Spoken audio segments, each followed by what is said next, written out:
Your down payment isn't the only expense when buying a home. Let me break down everything else you need to budget for. Hey everyone, it's Courtney Rufh, your Fraser Valley and South Delta Realtor. If you're a first-time homebuyer, you've probably already saved for that down payment. But did you know that there are other costs you need to be ready for? In this video, I'm giving you a full rundown of all the costs you can expect so you don't get caught off guard and you know exactly what to expect. Now, buying your first home is so exciting, but nothing's worse than unexpected fees popping up at the last minute. From deposits to inspections to lawyers to moving day, I'm gonna break it all down step by step so you know exactly what to budget for. Let's start with the obvious, the down payment.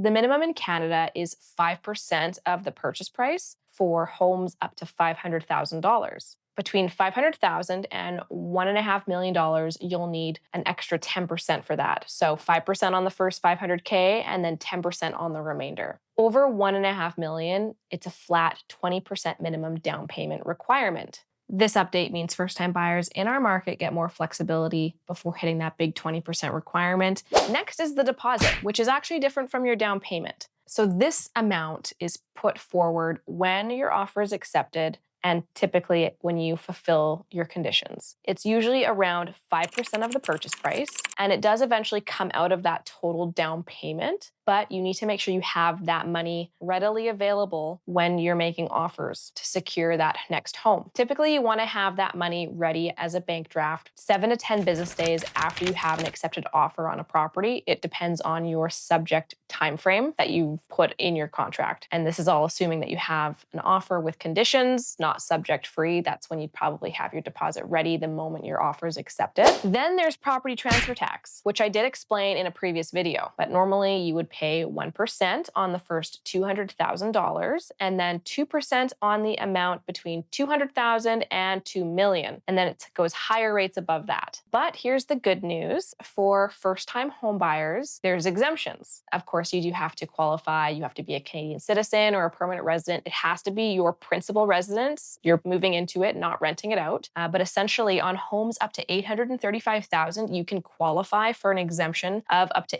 $8,000 off your PTT bill. Between $835,000 and $860,000, there is a partial exemption, and then above that, the exemption doesn't apply. So while you may not completely avoid property transfer tax unless you're under that threshold, you could still save thousands right off the top. And to keep it simple, if you do qualify for the property transfer tax exemption, anything under $500,000, no PTT. Anything above that, you'll start to see savings on it, on what you actually pay.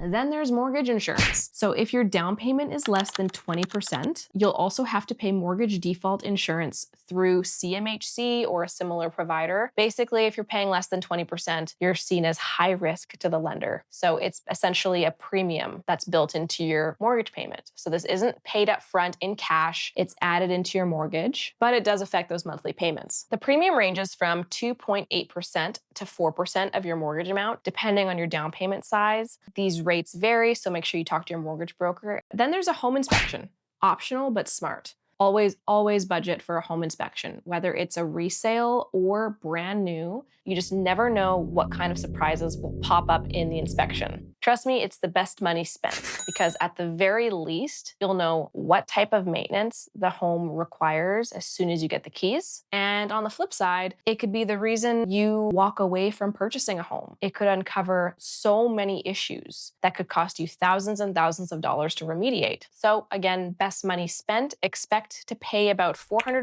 to $700 depending on the property size. But this will be peace of mind for you before you actually know what you're getting into. Then there's appraisals, sometimes required. So if you're buying with a mortgage and you require financing, your lender may require an appraisal to confirm the value of the home. Basically, they want to make sure that the price that you paid on paper actually lines up with how much they think the home is worth, because if they're going to lend you this money, they want to make sure it's worth that much. These usually cost approximately $300 to $500. Don't forget home insurance. Your lender will require proof before completion. So this is like fire and home insurance. This varies, but think $1,000 per year, depending on the home type and the coverage. You want to have this the moment your home completes because the title will transfer into your name. And if anything happens, you got to make sure that you are covered. Then there's GST on new construction. So if you're buying brand new, there's a 5% GST applicable at completion. Now, for new builds, sometimes it can be negotiated into the purchase price, but not always. So make sure you confirm with your agent and the sales center to ensure that it is either included or on top. And another reason why you should work with a realtor when you're going into a sales center to purchase a brand new home, because we are working in your corner and negotiating on your behalf. Then you've got your closing costs. You'll need a lawyer or a notary to handle the legal side of transferring the property. Expect to pay anywhere from $1,700 to $2,500, depending on the complexity of the file. This covers legal administration fees, title searches, registering your mortgage, and making sure everything is done correctly. Then you've got moving costs and the extras. So extras being movers, boxes, setting up utilities, new furniture, or even a celebratory pizza on move-in day. Because let's be real, who wants to cook or clean when you've got boxes everywhere and you just want to get settled? Also, a hot tip for moving boxes. Sometimes if you call around to different grocery stores, they have extra boxes laying around in the back from all the shipments that they get. So they might be willing to just hand those off to you for free. Also, Facebook Marketplace. People are moving all the time and no one wants to deal with the hassle of taking their boxes to the recycling depot. So look into that because you might be able to pick up some extra boxes. I can't tell you how many times I went back and forth to Canadian Tire just when I thought I had enough boxes, I didn't. So luckily for my clients, I just gave them a bunch of my extra boxes when I was done with them. But if you need boxes, which you probably do, try those places if you're looking to save a couple bucks. Now you want to budget a few $100 to a few $1,000 depending on how big your move is. When I moved out of my condo to another condo 10 minutes down the road, that move costed me $2,100 for 6 hours of work. And then when my partner and I were living in a different home and moved into a bigger house, that costed us $1,600. So it ranges from company to company and depending on the distance where you're moving from to where you're moving to. So keep that in mind. Usually I would say budget anywhere from $1,600 to $2,500 for professional movers to help you out.